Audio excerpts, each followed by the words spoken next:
என்ன பண்ணிட்டு இருக்கீங்க? எப்படி இருக்கீங்க? நல்லா இருக்கீங்களா?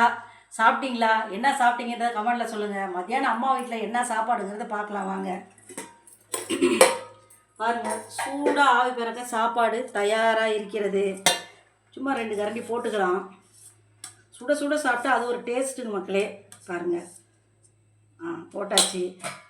அடுத்தது மண்பானையில் கடைஞ்ச மணக்க கடைஞ்ச கீரை.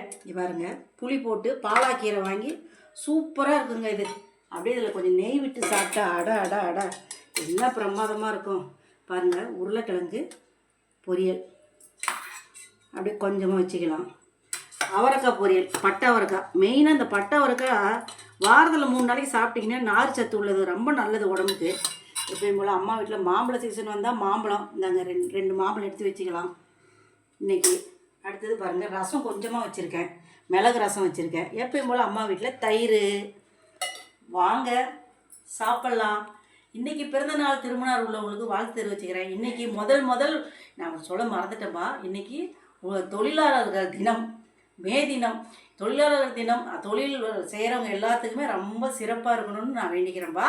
இன்றைக்கி பிறந்தநாள் திருமணம் உள்ளவங்களுக்கு வாழ்த்து தெரிவிச்சுக்கிறேன். இன்றைக்கி தேய்பிரை பஞ்சமி அன்றைக்கி நம்மளால் வெத்திலை இது போட்டு போட முடியலன்னா கூட சும்மா மண் விளக்கில் விளக்கு போட்டு சாமி கொடுங்க, ரொம்ப நல்லதே நடக்கும்.